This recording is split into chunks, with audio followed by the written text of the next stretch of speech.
Hi, I'm Craig. It's my brother Brad. Welcome to Weekdays with the Purple Hey, we Brothers. got purple on. That's cool. We matched. Hey, you're looking good Twinsies, today. they Hey, would say. yay. Yeah, twinsies. Hey, what episode is this?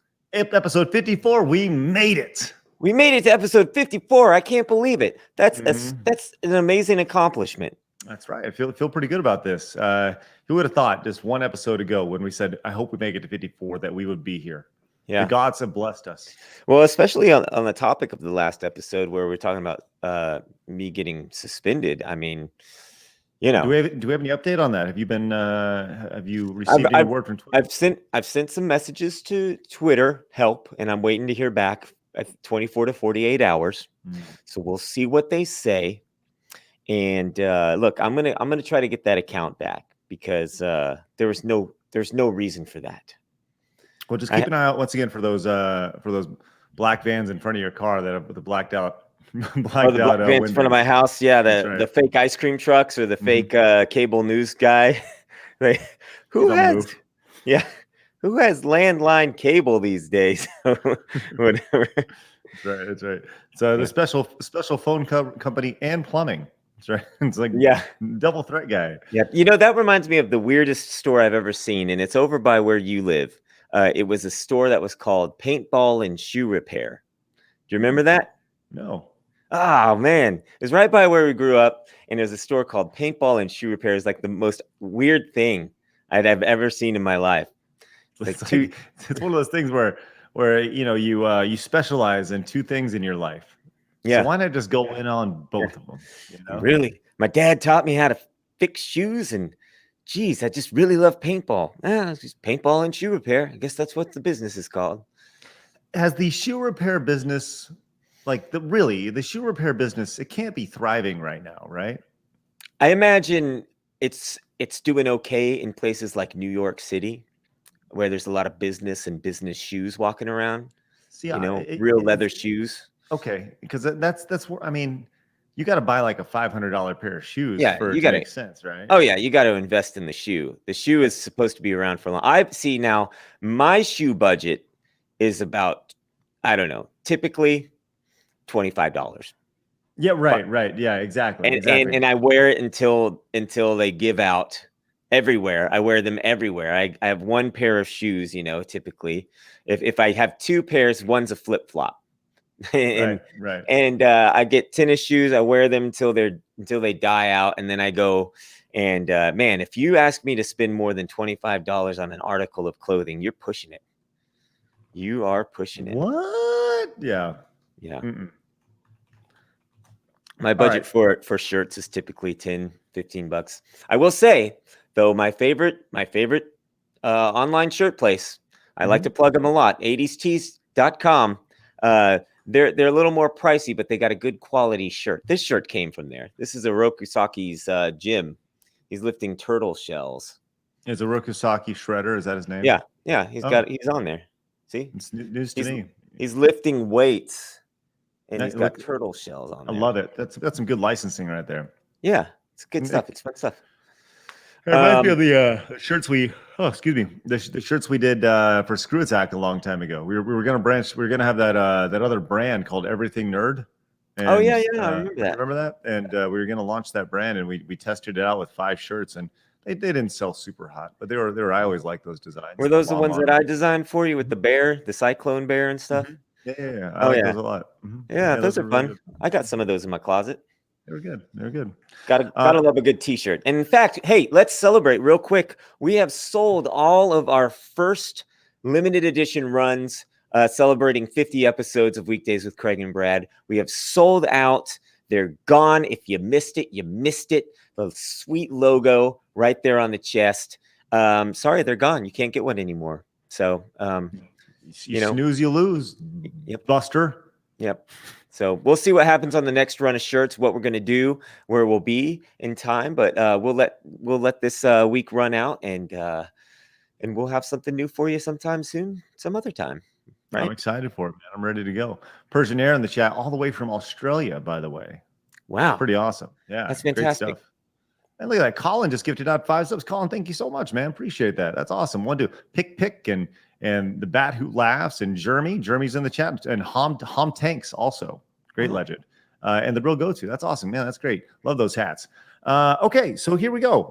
We're gonna have an excellent show for you guys. Very important show for me personally. I always circled episode 54 when we started this as the tip-off point of the show really getting started. So here we are. Yeah, this is the one. This is the one that captures the hearts and minds of America right here. But before we get on this, man, hey, Josh, thank you so much for the 300 bits. Let's go with that. Those bits, they make things happen. They support the show. Just so you know, I just want to point this out. All you guys watching live on twitch.tv/Craig Skits, all you guys over on YouTube watching this premiere as it goes live, listen, those things make a world of difference. You guys truly, honestly don't understand how much those bits, those subs, your super chats, your Patreon support, how much that truly helps this show.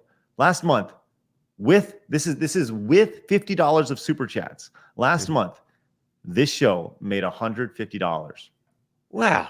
So that's with $50 of super chats. So so keep that in mind. So this show makes on average about $1.50 to $2 per show. What's up? What are we gonna do with all that money? I can't even handle it. Get it away from me. Go bid on some David Hasselhoff stuff. I don't know. Get it out of here. I know. I don't mean to get you excited and stuff, but yes, we greatly appreciate that, guys. Literally, all the Josh just tripled the revenue for today. And Colin as well. That's outstanding. Love that. Colin says that's the big YouTube money people love to talk about. That's right. Oh yeah, that's right, baby. Speaking of big YouTube things, there's a lot of podcasts that think they're great, but none of them truly have the YouTube comment of the day. They certainly don't have graphics like that. I'll tell you that much. It's great. Let's make our way over to the YouTube comment of the day. This one comes from Matthew White. Coming after yesterday's episode, talking about you getting censored on Twitter. It says Brad deserves to be censored. He's too aggressively nice. That's great. That's a cross-pollination of several episodes. Our aggressively nice episode and our censored episode. Well, thanks. I appreciate that. I try not to be too nice. I mean, I don't want to be aggressively nice. I got to find the balance between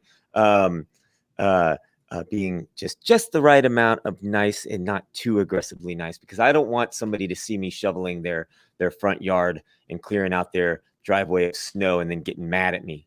Yeah, it's great. Love we don't need that. I've been thinking about maybe possibly having this stream go live on YouTube as well, so we can stream on YouTube and on Twitch at the same time in the evening. I don't know. We'll see how it goes. So maybe we can get the extra YouTube comments of the day. Who knows? Ooh, the live YouTube comment of the day. Love that. Like we have the live Twitch comment of the day. Speaking of, there's Tailstraw asking if it's Unaware of Steve. Congratulations. That's the YouTube comment of the day. Hey there, Unaware Steve. Yeah, can't ever escape it. Gonna follow me forever. Yep, forever and ever. Well, that's all right. Congratulations. It's funny because we're always looking to innovate on this show. Always looking to innovate. Bring you several different segments, which is important. Eventually, we may get to the point where we break them down and treat this podcast and break it down in individual segments. You see that a lot with podcasts. But I got to be honest. I don't think that anybody has a segment quite like this, a brand new segment we're calling What Are We Doing? I would phrase it more like this. Now, I want us to bring it like that. What are we doing? Big cheer, but then a follow up with seriously, what are we doing? Seriously, what are we doing? That's the emotion I want to convey with this segment. What are we doing? Let's start over real quick. We got a brand new segment for you guys. Quite possibly the best segment in the history of the internet. I've done lots of things on the internet. This may be the best thing. It's simply called What Are We Doing? Yeah, sure. Is that good? That's pretty good. Good. That's pretty good. Brad, guide us through this. What exactly is What Are We Doing? I saw a picture today on the internet, and there's just so much craziness going on in the world. And I noticed that this is something that we say quite often on the show, especially when we start on going off on COVID rules and things like that. And just look at the world around us right now. You end up saying to yourself, what are we doing? What are we doing? Well, here it is. I saw this picture today. It inspired this segment of the show. This is what I call safe sex. Get it? This is I guess a high school student with, first of all, he's wearing his mask with a hole cut in it so he can play his saxophone. I think it's a saxophone in there. It might be a goose. or there might be a boa constrictor in there. Who even knows? But then he's got this jacket on his saxophone that has whole hand holes in it. And I posted this earlier on my Facebook page, and someone had said, a friend of mine had said, I'm just going to assume that's a jacket for his saxophone and hands. And I was like, good old hand jackets, formerly known as gloves. But good grief, what are we doing here? Do we really need to take it this far where we've got to cover up? Like, the whole point of the instrument is, right? Like, to get the noise out. If you're going to take it this far, we don't do saxophone, right? Now, I had another friend that said, looks safe. And I said, the best way to practice safe sax is abstinence. So this is, look, what are we doing? This has been another edition, the first edition of What Are We Doing? There you go. What are we doing? These are the pictures that are surfacing that make me do this throughout the day. So I'm with you. I'm with you on that, man. Well, that's insane. Yeah. Dragon Boat Nick says saxophone. That's exactly what that saxophone sounds like. That is exactly with that saxophone jacket on. I just Hey, let me just say this. If you guys see any examples of what are we doing on the internet, or just period, just send them to Brad. Send them to Brad. Brad will get them taken care of. Brad's going to handle that segment, and we're going to go from there. Yeah. So we'll go from there. Give me a tweet. What's your Twitter handle, Brad? At 5 August. It's my old band name. Just FIVETIMES. August. Just look for it. 5 August. Nice. Wow. Yeah. Persian air abstinence makes the sax grow stronger. It's exactly right. Oh, that's awesome. Okay, let's get into this story today, man. I'm ready to rock. Yeah. This was fascinating today. This was fascinating for me to watch. For those who didn't see, let me pull the story up here real fast. Mark Cuban confirms the Mavericks will no longer play the national anthem before games. Now, for those of you who are outside the United States, the Dallas Mavericks are a basketball team in the National Basketball Association. This is pretty fascinating stuff right here. The idea that Mark Cuban saying that they will no longer play national anthem, which is done before pretty much every sporting event in the United States. It's been a long-standing tradition for over a century. It started around 1918, specifically.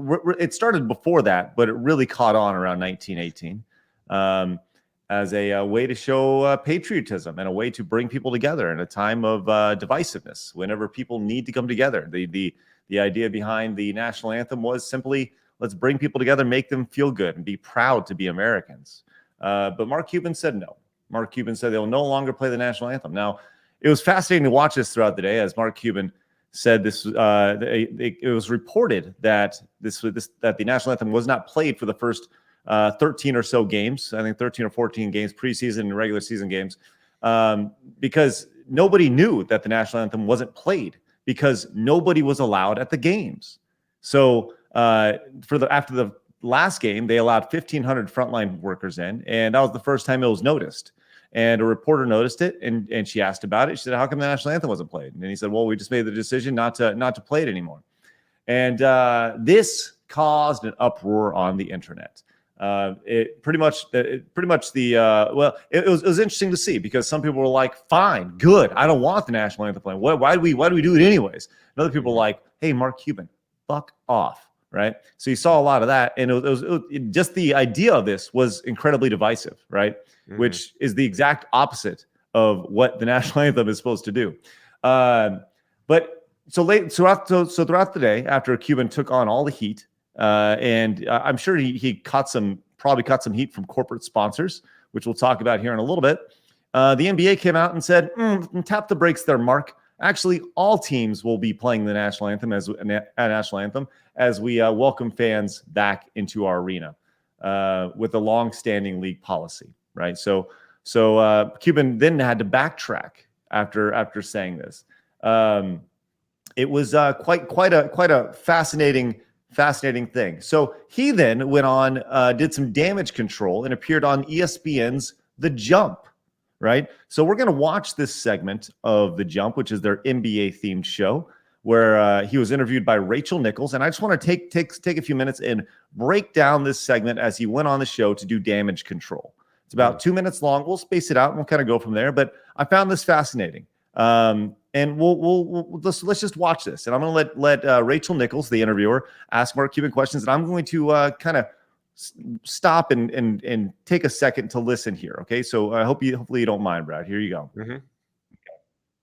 Welcome back to The Jump. Now, yesterday, Mark Cuban confirmed that his team had stopped playing the national anthem before games. Cuban said he made the decision not to play the national anthem after consulting with NBA Commissioner Adam Silver. But now today, NBA Chief Communications Officer Mike Bass issued this statement saying, quote, with NBA teams now in the process this is them saying, hey, back to their nope, arenas, we're going to welcome them back. All teams will play the national anthem in keeping with long-standing league policy. We'll get to your comments in just a second, guys, but I want to talk about this in particular. I'm thrilled to now welcome in Mavericks team owner Mark Cuban. We'll have team CEO Cint Marshall joining us in a minute as well. But Mark, take me through a little bit how you guys came to this decision, and then what the conversations were in the past 24 hours that led to this morning, the release issued by the league overturning that. Well, let me take you through, because there's a lot of misinformation out there.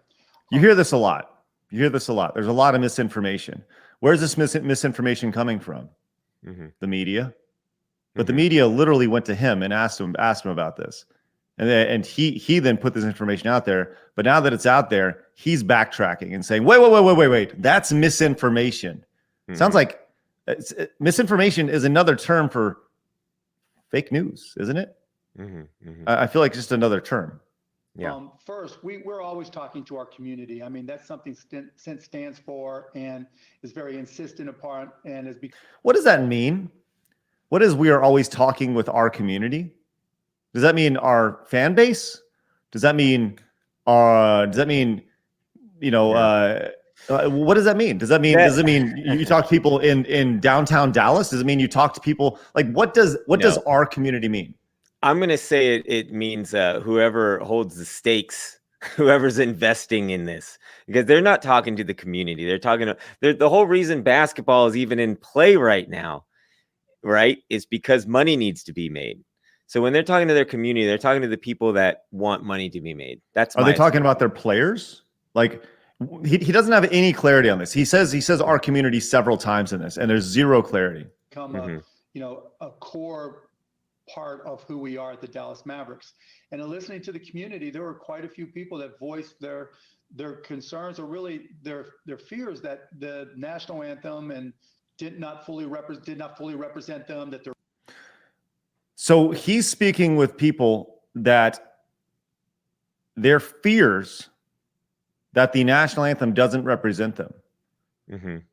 Do they not live in America? Are they not American?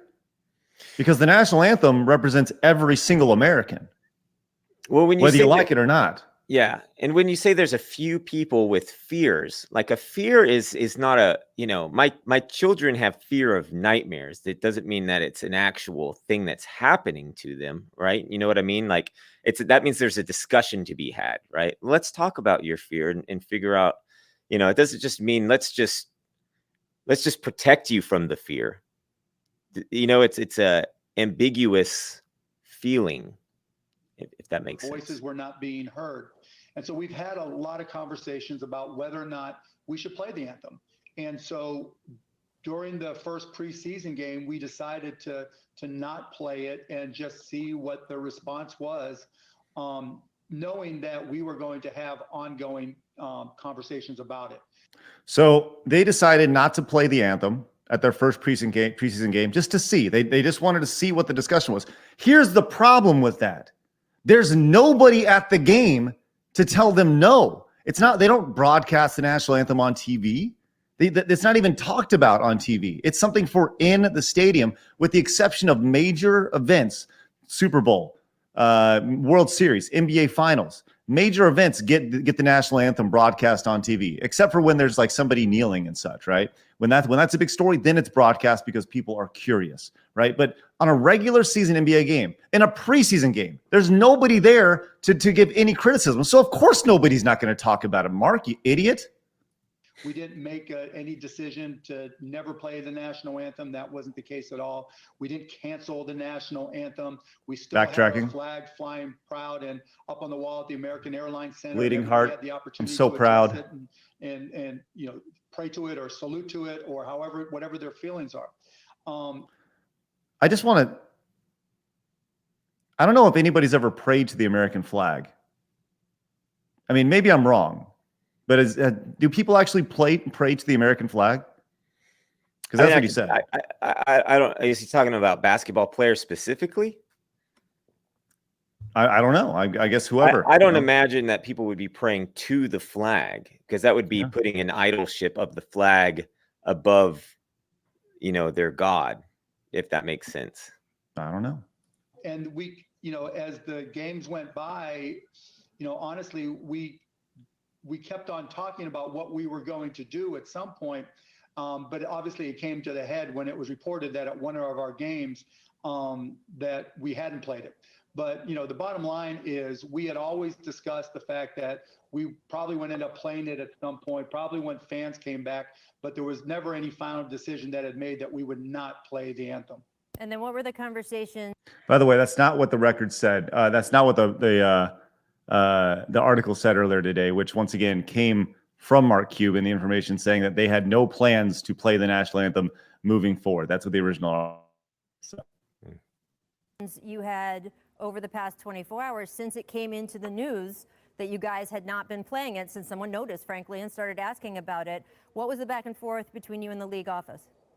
None really. I mean, I talked some to Adam and got his feedback and gave him my feedback that, we had people who were upset by it and were passionate in them being upset. And we had people that fully supported it. That, a lot of people said that they don't understand why, the anthem is played prior to a game. Others said, it shouldn't be played prior to the game. Others said it didn't represent them and they're concerned about being played and it made them uncomfortable. And we talked about all. So, we're now at a point where the national anthem is making people uncomfortable, Brad. Mm-hmm. Right? Something that's meant to unite us. That is the idea built behind the idea of a national anthem of the country that you live in. Yeah. It's making people uncomfortable. Yeah. Like that's where we're at right now. Yeah. I mean, I see some interesting comments. Look, the point is to stand there for a moment before you have this. You're playing basketball, right? You live in a country that's afforded you the opportunity to play basketball and get paid buku's amounts of dollars to play basketball. Just, can you stand there for a moment and just to think about it and be appreciative of it? Like, how long is the national anthem? 90 seconds, 2 minutes tops, right? Uh-huh. You can't just stand there. You can't just stand there and, just take a second and appreciate the fact that you're making several $1 million a year to play basketball. Cuban, who had here's the thing about Mark Cuban, right? Mark Cuban is a very successful guy. He has done very well for himself, but he made the vast majority of his money to buy the Mavericks through capitalism, right? Yeah. Through America, through the system that America has created, right? And up until 4 years ago, he was, he had a completely opposite stance. But a lot has changed in 4 years, he says. Yeah. A lot has changed. Yes. Don't push play yet. There's comments about the face you paused. I like both of them. That's good. That's great. That's great. Oh. Okay. All right. Anyway, I didn't mean to interrupt. I just didn't want you to click play and lose that freeze frame because they're both in mid faces. So, Nolan, have a good night, buddy. All the different feedback that we had received. And how did they come to the decision then that everybody would play the anthem, including the Mavericks? Did you have that conversation first before the press release went out, or did you learn from? Basically, as I mentioned earlier, we had never decided that we weren't going to play the anthem when we had fans in. We had some fans in last game, but they were all healthcare workers and people we were honoring. They weren't our ticket holders or season ticket holders at all. So, we didn't know, that it would be brought to a head at this point. I want to go back to what did you say? Mentioned earlier, we had never decided that we weren't going to play the anthem when we had fans in. We had some fans in last game, but they were all healthcare workers and people we were honoring. They weren't our ticket holders or season ticket holders at all. So, we didn't know, that it would be brought to a head at this point, but it was an ongoing discussion in terms of when we would have our paying fans or season ticket holders back in the arena that we would address it then. So was this? Go ahead. No, you go ahead. Go ahead. It sounds like he's worried about money to be made. Right. It sounds like we'll appease the players now, right? But when people actually start coming in, then we'll really discuss it because that really affects our bottom line. Yeah, right? Exactly. We'll test it out when nobody's there because we're not really making a great amount of money at that right now because the seats aren't filled in. But when people start coming back in, season ticket holders, people that spend a lot of money on our franchise, our team, our branding, then we'll have the discussion because we need to start doing market research on whether or not playing the national anthem is really going to hurt the bottom line. Pretty amazing stuff. I find it fascinating. For me, there's a larger issue here, right? And we can kind of cut it there, for the most part. He continues and goes on for a little bit longer, but we kind of see he's doing a lot of backtracking from based off what it is, right? So the most there's a few things here, right? They play in the National Basketball Association, right? The national where their colors are red, white, and blue, right? And the idea of not playing the national anthem in front of a National Basketball Association game is kind of interesting, just a small little tidbit of thought there. Important nugget of information, actually. Like, why wouldn't you acknowledge the nation you live in with your national league that you're playing a sport in? Right. Yeah. It's pretty fascinating. With that said, the bigger issue with all this, the bigger issue that I have with everything that's going on with this, like the national anthem is one thing, but if people are going to take a stand on something, the NBA has nothing to stand on when it comes to all the injustices and the social reform and everything that they're talking about. They have zero leverage to talk about this stuff because right now, the NBA, 20 to 25% of their revenue is coming from China, and not a single player, not a single owner, not a single GM is going to come out and talk about all the bad things that are happening in China. As China just works with slave laborers, they have concentration camps. They are literally murdering people right now, and they're not going to come out and say a single damn thing, but just rake in the bukus of dollars. I'll worry about what takes place at home first. Wrong. You can't have your cake and eat it too. It's pathetic. It's degrading. It's disgusting. If you're going to talk about injustice, talk about everybody. It's disgusting to hear that. There's such hypocrisy when it comes to what's happening in the NBA. Such hypocrisy as it comes to the Mavericks. And as a lifelong Mavericks fan, somebody who's watched the Mavericks through the worst seasons in NBA history, 11, 12-win seasons. Lorenzo freaking Williams, your starting center. I would get excited when George McLeod would get checked in and hit 10 threes in a game. That was exciting. They're still winning 12 games a year. I've been to the bottom with this team, been to the top. I've watched them win an NBA championship, and now I want nothing to do with them. Makes me sick. Like, I legitimately I want nothing to do with this team. As long as Mark Cuban has this stance, I have no interest. He'll be like, oh, you'll come back if they make it to the NBA Finals. Yeah, I'll watch it, sure. But I certainly won't be rooting for him. He's sick. It really does. It's disgusting. It's not about the national anthem. It's about the bigger issue. You can't have it both ways. You can't. And it hurts. It's like breaking up with a longtime girlfriend. You know, girlfriend you've had a lot of really good times with. Sports are important. They bring people together. That's the whole point of sports. Bring people together, unite them. And all the NBA has done is just created further divisiveness. Oh yeah, we're talking about important topics. That's great. That's great. We should do that. Just let me escape reality for a minute, for about 2 hours while I watch you guys play and enjoy your talents and not have to worry about everything that's going on. It's escapism. That is what sports are. That's what makes them great. And it's disgusting what's happening. There's a reason your ratings are down 65% in the last 4 years. Because people are tired of it. They're done. I am too. Nice. Boom. Boom goes to Craig. I'm done.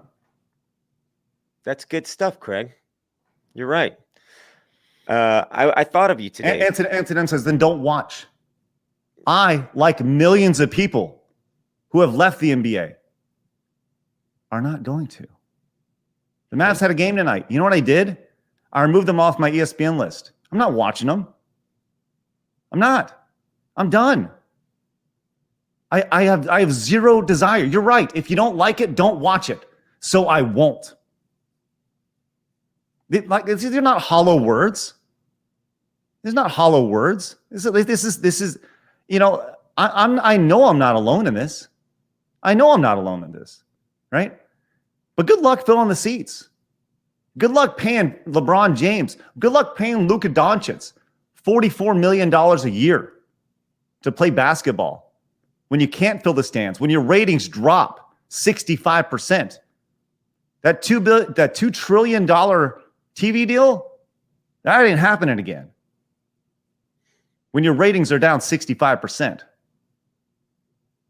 which makes franchises values go lower, players' salaries go lower, and the players go, I don't understand.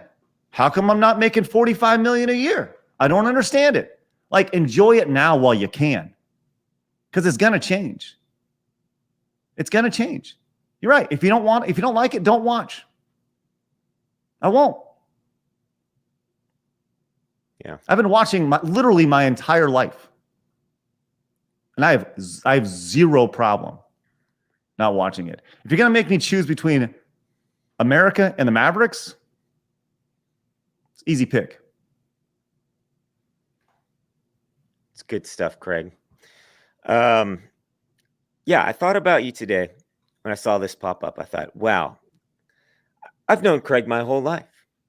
What's he think of this? And there it is. That's the real deal, Craig. I appreciate that. Let's look at some comments. There's a lot of great stuff popping up here. I want to scroll back to the conversation about the national anthem being a waste of time. Why is it a waste of time? Because we've been discussing this over the course of the last few shows, and about how we're taking these minute things and we're just twisting and crushing them, right? Can't say thanks to a neighbor who snowplows your driveway because you know that they voted for the person that you didn't like. So you can't, how much thanks can you really give them, right? And then it gets to a moment of gratitude, which to me is what the national anthem is about. To sit there and reflect for 90 seconds, 2 minutes, right? Whichever superstar is singing it and going to put this, like whoever comes out, right? When Lady Gaga comes out, is it really about the national anthem, or is it the fact that Lady Gaga is singing it, right?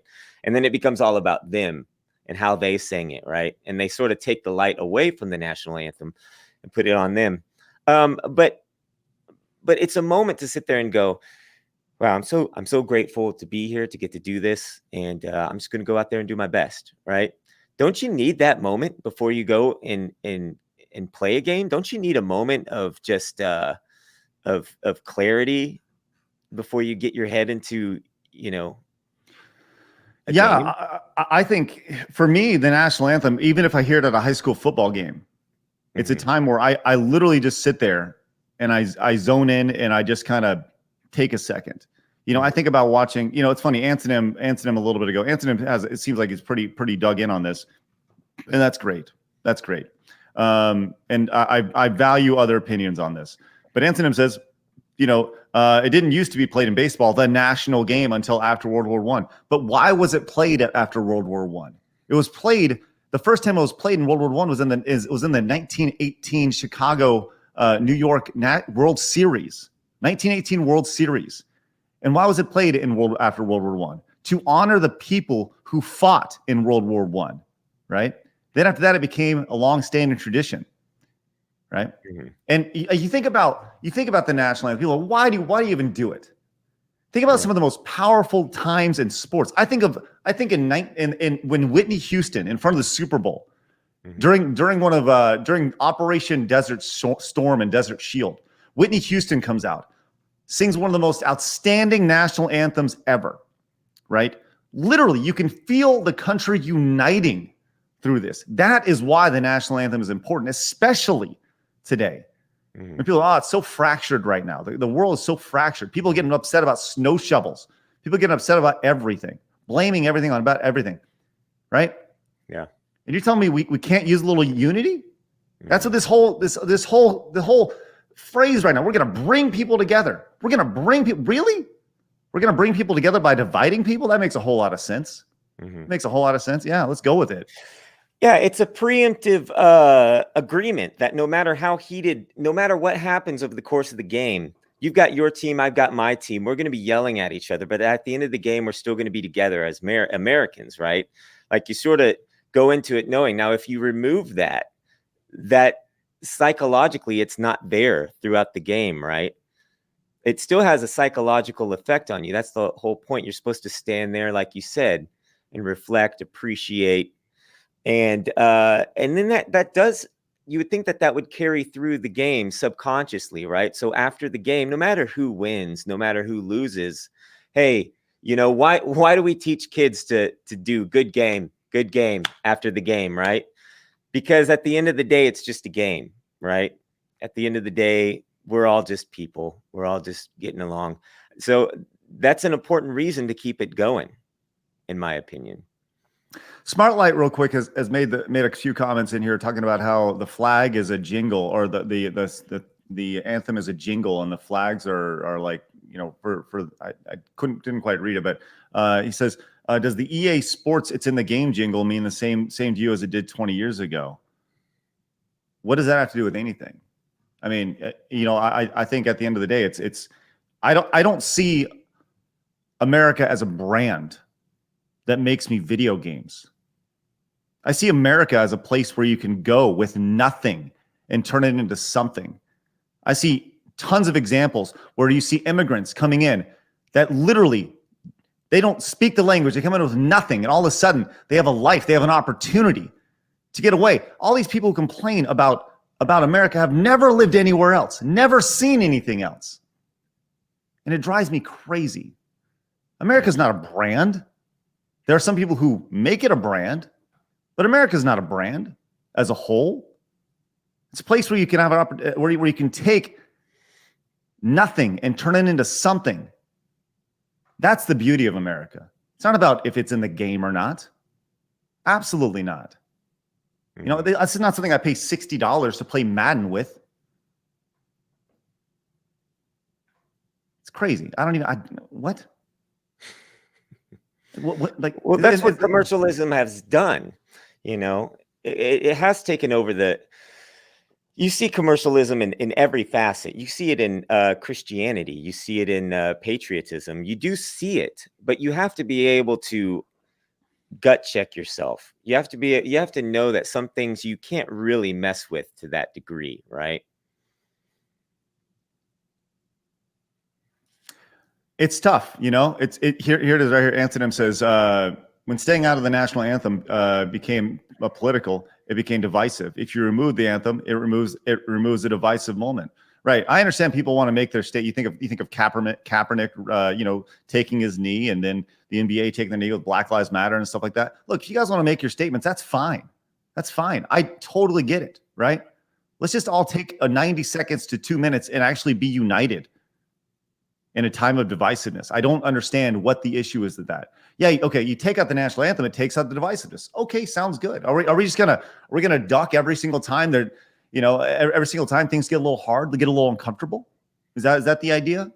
Well, I don't like it. But, I feel uncomfortable about this, and I don't really like it. So, but does it really take out the divisiveness? Because it didn't seem like that really did take out any divisiveness. It just added to the divisiveness.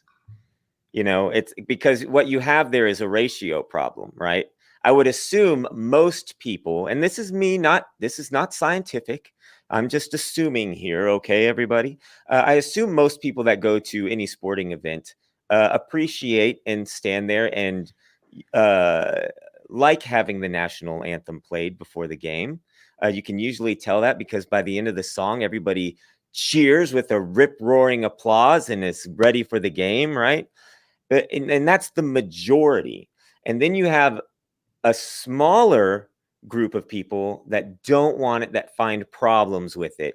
And so what you're doing when you take it away, you haven't taken away the divisiveness because the majority of the people wanted it. It's not that half the people even didn't want it and half the people did. It's that the majority, an overwhelming majority of people want the national anthem played. So, you know, if he wants to take his knee, take your knee, do what you want to do, but you don't have to then add on top of that. Let him as a single person make his statement. It doesn't have to carry through to even the team. If he want, you know, I don't want to get into the knee talk, but if he takes a knee and then another player takes a knee, that's one thing, but you don't have to strewn it out and go, okay, the whole team's got to do it now. And on top of that, we're taking out the national anthem. Okay. Because it's going to like trail back to, well, who really was the one, you know, one or two or three people that really were upset, right? Per team, right? Was it really the whole team? If it's the whole team, well, the whole team's got to make a statement, right? The whole team has to stand up to it. And then what does that do to, you know, the few people that don't agree with the rest of the team? It just complicates things. It doesn't take away the divisiveness. It just complicates it more. At the end of the day, basketball, sports, it's an entertainment business, right? People go, yay, he can shoot a ball from 26 feet out. Hooray. And it's exciting. You feel like you're a part of something, right? You feel like you're a part of the team when you watch it. They're my team, right? They're my team. We won the title. Oh, last night, folks, we lost last night. We did that. Whenever you watch a team, that's what it feels like. You're a part of it. It has nothing to do with you. But our city did something. The Mavericks, we won the title. The Stars got to the Stanley Cup. We almost won it, but we lost. Oh, it's heartbreaking, right? Mm. But that's not how it is. That's not how it is. That's not how we feel in Dallas, in the Dallas area. And look, I'm not saying there aren't people who feel that way. There's a ton of people who feel that way. That's fine. But I feel like there's tons more who feel the other way. You know, Benjamin says it right here. Says we fall in love with the team, not the players. We love name of the team. Right. You know what team I fell in love with? The United States. Right. It doesn't matter who the coach is. It doesn't matter who the president is. I love the United States because it afforded us all the opportunities we've had in our life, right? Every single time. Look, people think, oh, you know, you're a white guy. You have all the privilege. Bro, we did not grow up rich. We lived in a house that we were laughed at for playing, you know, like, yeah, we had a house. It was awesome, right? You know, we made the most of it. We watched our parents literally scrap from nothing, going from foreclosure, right? Going through tax issues, right? You think if anybody was to be pissed about the United States, it would be us watching our parents struggle with the tax issues that they've had and all the issues they had with the government. You know, it's like we've watched this, but I can't find any people who love their country more than our parents. Mm-hmm. Like, what does that say? You know, they've been through these shit. They've been wrung through this whole thing. Mm-hmm. And I think it's like, at the end of the day, yeah, I like the Mavericks, but I love this country a hell of a lot more. You know, when we talk about Texas secession and stuff, hey, you know what? Let's talk about it. You know, Mm-hmm. colors are still red, white, and blue, as long as it still has the same ideals. Yeah, it's a generational thing. I think, you know, I think a lot of any kind of patriotism instilled in us was instilled in us growing up in school. You know, where we still stood up and did a Pledge of Allegiance. We had you know, our grandfather, Grandpa John, you know, I think instilled a lot of that, Navy guy.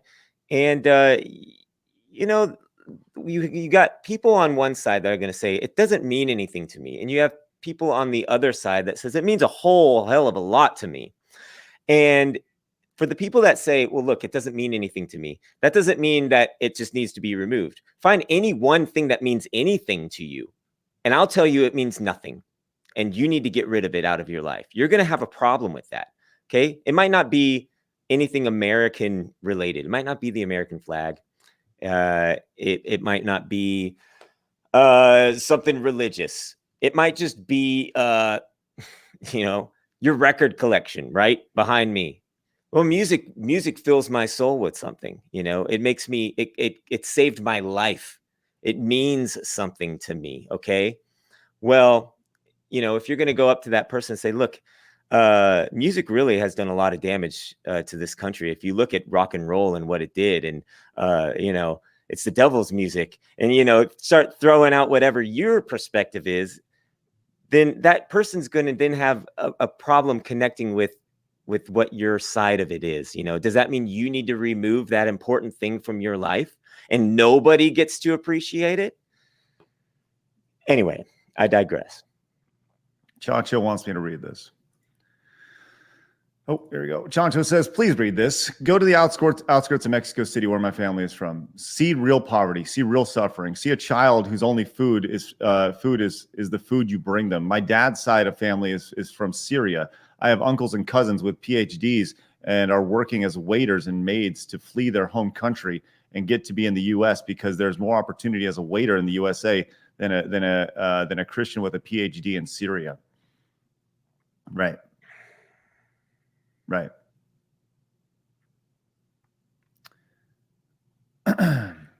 You know, Mike's statement here essentially is just like it's a vocal minority, right? The idea that you know, the majority's voice being drowned out by a few that complain about everything because they have the media's ear.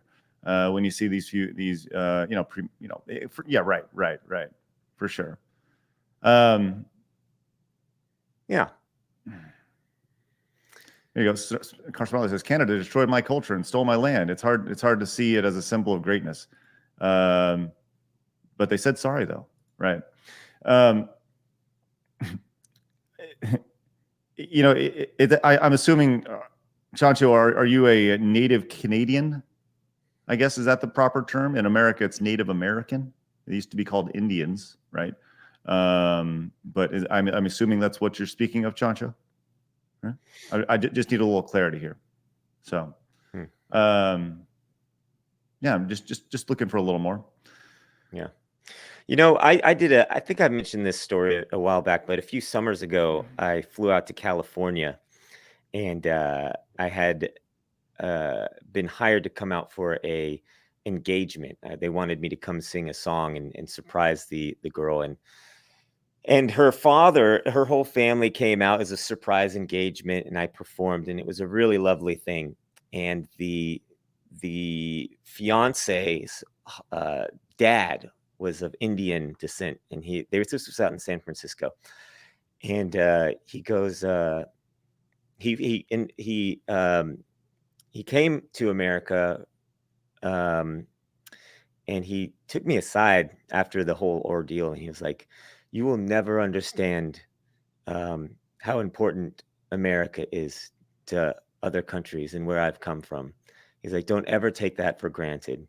And it was a really sobering conversation to have from somebody that, you know, came from another place. Now, I will admit that, like, we don't understand, you know, growing up in America, what it is like growing up in another country. We're very lucky. I think that's one of the reasons why we take time to reflect on that with the national anthem.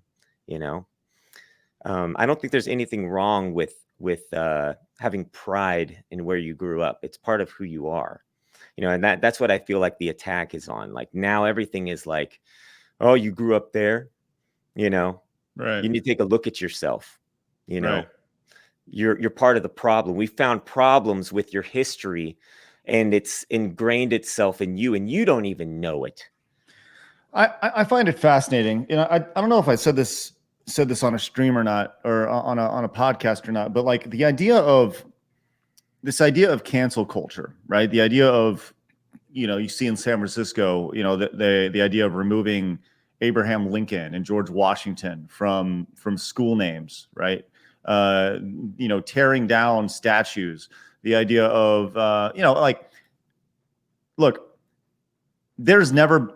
no society has ever been perfect, right? No society has ever been perfect. But if you don't think that in 100 years from now, they're not going to look back on our society and be like, what were they doing? Mm-hmm. Look at them. They ate so much meat.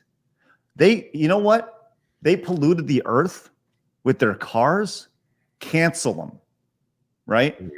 Societies change. Things change.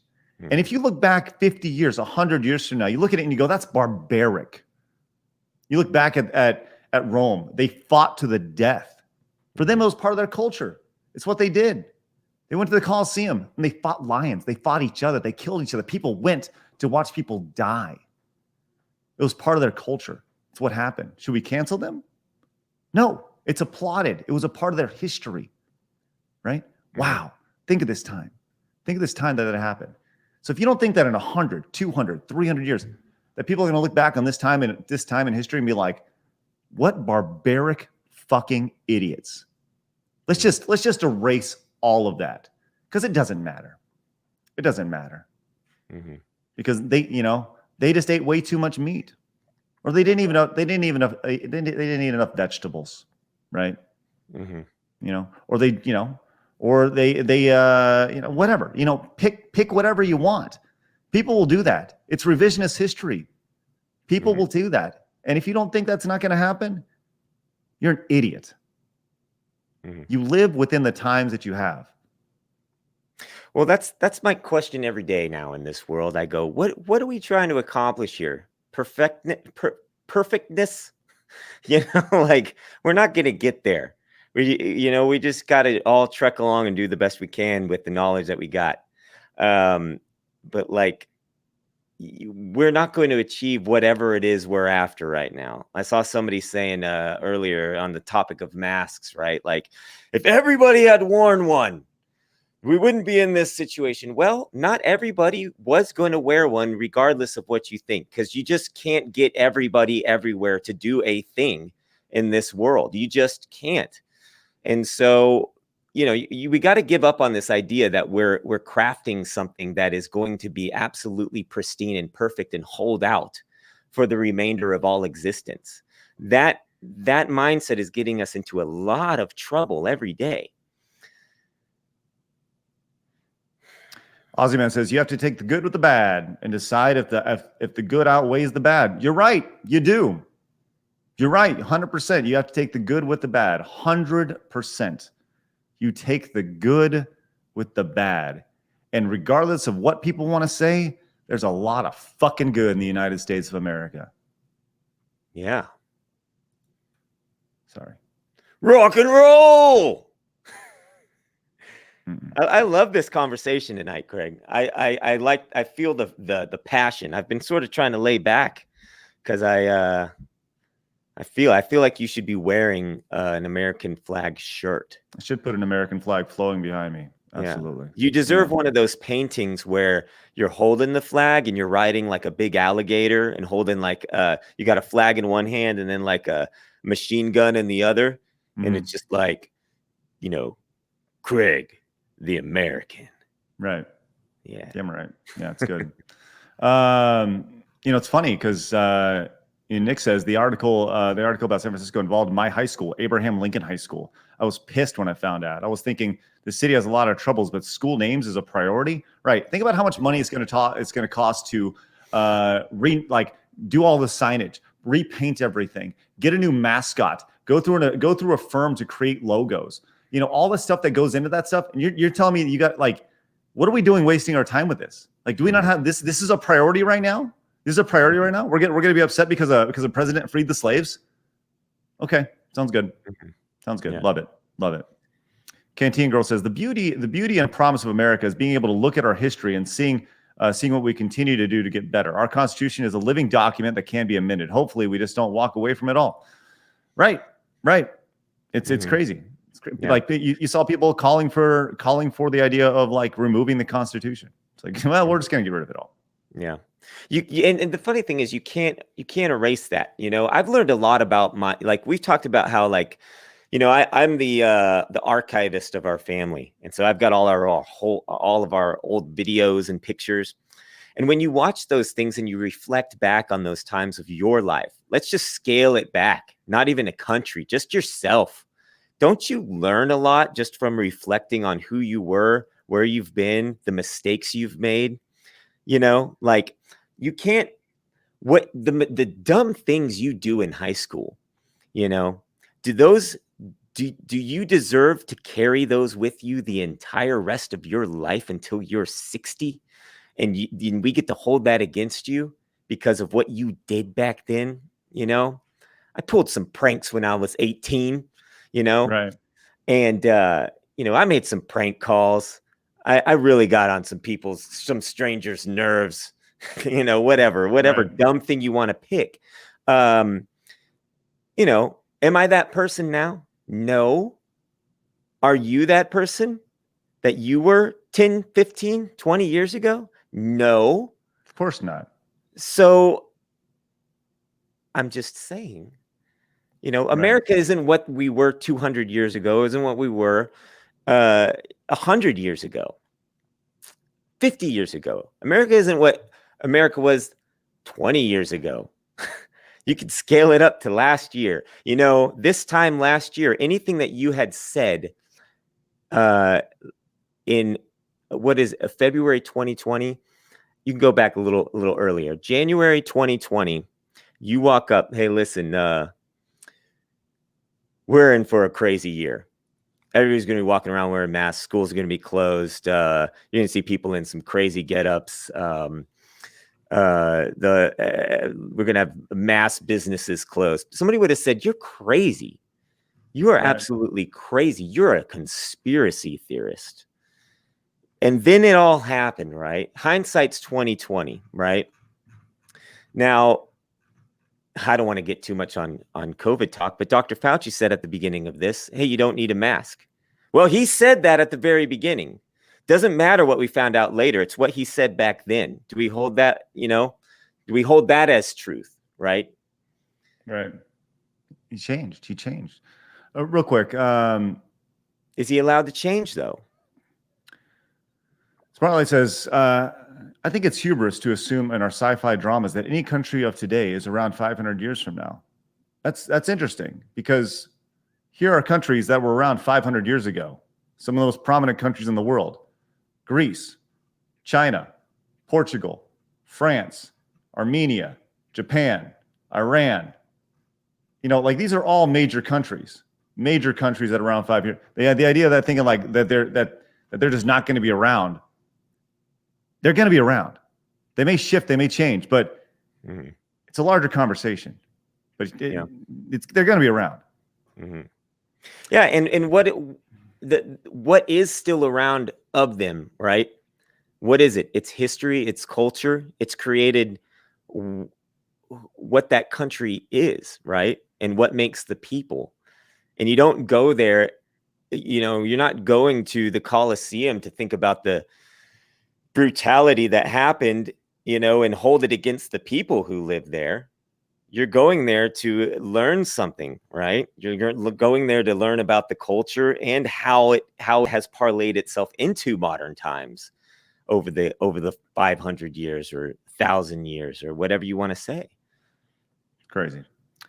Nick says, my mom and dad came from Hong Kong and China. They lived in orphanages while my grandparents worked hard just to keep them. Once they had enough money, they all hightailed out of there, even though they didn't have 1 ounce of English. They didn't 1 ounce English, but they learned it. They said they will never go back to live in Hong Kong or China. They will visit, but they will never go back to live there. Right. There must be something to this America thing. I don't know. It's crazy. Man, by the way, we had a bunch of resubs. Titations came in and resubbed. He said, just wanted to drop in and say thanks for the podcast. I look forward to hearing it while walking my pups. Way to go, guys, and cheers. Thank you so much, Titations. Sacred Realms, hit the follow button. Shane O'Mac resubbed here 7 months. Thank you much, Shane O'Mac. And Colin gifted out 5 more subs. Thank you very much, Colin, man. Appreciate that. If you guys get gifted those subs, consider paying it forward. And by the way, Antonym had to go, but Antonym said he appreciates us being open to other perspectives. That's the whole idea of this podcast. Like we have our thoughts, right? But we're open to hearing everything. It's about conversation based off observation. That is the whole idea of this podcast. And I'm 100% open to hearing all sides of the conversation. It's important that you do. If you notice, most of the time I pull comments in the chat that are based around other people opposing views. I love having that conversation. It's important. I'm not trying to change your mind. You don't try to change my mind. We're just supposed to talk and have discourse. And that's what makes this important. Mm-hmm. Yeah. You want to hear a little side story real quick? Sure. Then we'll wrap it up. Sure. Speaking of conversation.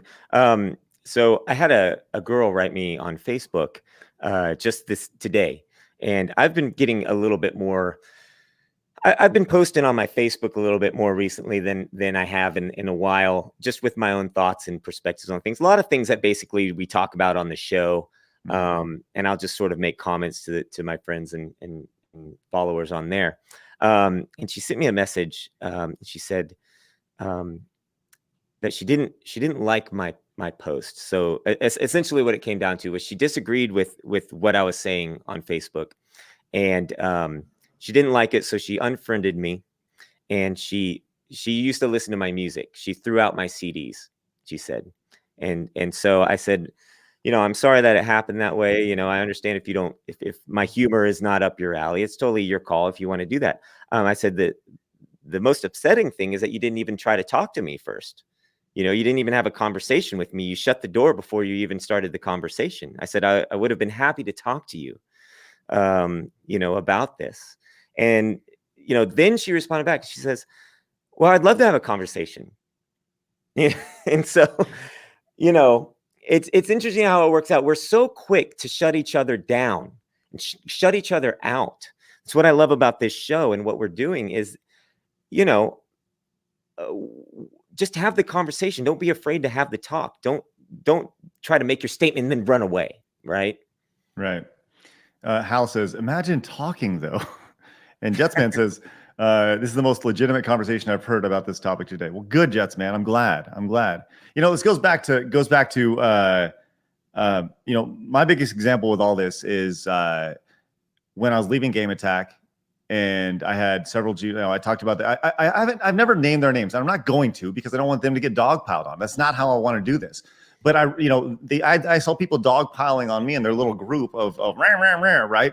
And they were, he's such a bad person, and they're calling me all these names and whatever. So I reached out to them like directly, and they either blocked me or they didn't respond, and they took offense to it. Like they legitimately were like, "Oh, what is he trying to do? Talk to me. Mm-hmm. We should do this in a public forum." Mm-hmm. Like the idea of like they want to talk it out in public so people can dogpile. Right. Mm-hmm. But they don't want to have actual conversation. Mm-hmm. They want the mob to catch up on you. Right. Yeah. And it's honestly pathetic and sad, Well, it just shows a lack of confidence in what they're talking about, because if they can't have the one-on-one dialogue, it means they need that backup for confidence in their delivery. They need that's why people dogpile on Twitter so much. You get in your echo chamber of friends that agree, and then it's easier to dogpile, but yeah, it's interesting. Like, I told that girl, I said, also it's one of the most upsetting things is it seems a little unfair. I said, I don't know if there's much I can say to get you to pull my CDs out of your trash can, but I'm sure that there are plenty of other artists and bands in your collection that if you were following them, you just happen to be a friend with me on Facebook. But if you were friends with them on Facebook, or you knew who they truly were behind the scenes, that you would probably be tossing their CDs in the trash can as well. And so, I just say that as a point, like, you don't really know people. You can't just lump somebody in there because of a feeling you got and be like, I hate them, and then you've got all these other people over here that you're like, but they're good. But really, do you know them? Do you really know those people? Are they really that much better? Right. Well, Benjamin says, thus, you will not get different perspectives on the show. Right. And I don't know if you're saying like, we don't get, I want to have as many conversations as we possibly can on the show. Right. If we can get, different perspectives, that's what this is built around. This is why I as opposed to having people on Discord or chatting, pulling chat messages is a great way to have that discussion. Right. I'm assuming that's why, they're not coming in and having these conversations, although, whatever, but oh man, there's Cheapy D coming in with a raid of 39. All right, Cheapy, thank you very much. All you guys coming in from the raid, thank you very much for popping in. We were discussing the National Anthem thing with the Dallas Mavericks and Mark Cuban earlier, but we're just about at a point where we're going to be wrapping up. But man, I love it. Cheapy, thank you very much for the resub and the raid. Really appreciate that, man. I really appreciate all the CAG listeners, Cheap Ass Gamer listeners is great. Coming in on a really good topic. Driver Joel says that's good. For sure. As a 180 to today's topic. So the Mavericks we've been talking about not playing the anthem. The Dallas Stars have made a statement today. Really? Have you seen their statement? No. So the Dallas Stars have made a statement today saying they will continue to play the anthem. And that they are, they'll proudly play the anthem. It's a long tradition, and they'll continue to do that. To which I've seen a massive new response from people going like, I didn't like the Stars before. I wasn't a Stars fan, but now I love the Stars even more. Or, people that are like, I never watched hockey, but I'll be watching hockey now. So it's funny to see two local teams to our area, and one has one way and one has another, and to see the two different, the teeter-totter effect, I guess. Right. Benjamin says, I would love to see you. I would love for you to get different perspectives, but they don't want to get challenged on the issues. Right. Yeah. I think that's been a common theme. Right. And that's the thing. I don't even want to challenge. people. I just want to have a conversation. Like, please, let's talk about this. Yeah. Let's talk about your perspective, because I would love to hear. I want to learn your perspective on this. I want you to learn my perspective on this. That's important. It's important that we do these things today. It doesn't have to be a debate. No, not every time. We said this a million times. Conversation is not a debate. Conversation is a free-flowing exchange of ideas. It's not meant to change someone's mind. This is not Steven Crowder viral video, right? This is just about having conversations and learning perspective. That's it. Crazy. All right. Yeah. This is great. VG Squirrel says, I cut out all my friends and my family that I disagreed with on politics. I'd probably, if I cut out all my friends and family I disagreed on politics, I'd probably cut out 60% of the people in my life. If I had to cut out everyone that I disagree with, if I had to cut out everyone I had ever disagreed with, I would say I'd have to cut out 100% of the people I know. No one agrees with everyone and everything. Right. Yeah, and I feel like that's the impossible goal that we're setting here. That for some reason there's this like aura in culture right now where it's like everybody's like, you got to fit into my mold. And like everyone is so unique and different that it's like, what are we doing? We're not going to do that. Quit it. We're supposed to appreciate each other's differences, learn from them. And like, we're trying to actually like create new people. It's like getting into a relationship where like, you're like, look, this girl, like, look, there's a lot I don't like about this girl, but she is hot and I'm going to probably change her. I'm going to work on changing her over there. You're not going to change her. No, move on. Like if you don't really get along, just move on. But if there's somebody who has a lot of good qualities, just get along with them. Don't expect them to change. Appreciate them for who they are. And that's how you do it. If you did miss the entire conversation, as Moosh has put up in the chat, you can catch the live tomorrow. It'll be live, probably premiering on YouTube, probably around 11:45 tomorrow, as we've gone about an hour and 10 minutes. So it'll line up with the with me going live and over on twitch.tv/CraigSkits, which we're recording it live right now. So I'll tell you what, this has been a long show, a good show. If you guys are new to the channel, hit the follow button. I would really appreciate that. Colin, thank you so much for the gifted subs. Gifted another one to Smart Light, man. Love that. Thank you very much, Colin. Greatly appreciate it. And keep the conversation going, guys. It's important, right? That's one thing that I think people look past every day. And this show will struggle because of that. People don't want to have conversation. They want to reinforce their existing thoughts. And they don't want to hear opposite. They don't want to hear opposing sides. They don't want to hear people talk about opposing sides, right? They want to be spoon-fed what they already feel. So that is why this show will struggle, and it'll struggle to grow. So if you know people who want to have free-flowing discussion and actually have conversation, please invite them to the show. I'd greatly appreciate it. It would help us so much. And just let them know this thing exists, because it's a small, tiny show about something that is not popular at all. Probably the least popular thing on the internet. Discussion. Yeah. All right. Guys, thank you very much. Yeah, appreciate everybody popping in tonight, guys. If you're watching over on YouTube, once again, head over to twitch.tv/CraigSkits. I'm about to play some games or do some talking or something. So go on over there and check it out right now. The show, pre-show should be live. So head on over there and get on in. Greatly appreciate it. And you guys have an excellent day. Yeah, sounds good. Remember, people are going to try to bring you down, guys. Don't let them. Don't let them. If you got a goal, go get it. We'll see you guys later. Bye, Brad. See you later, Craig.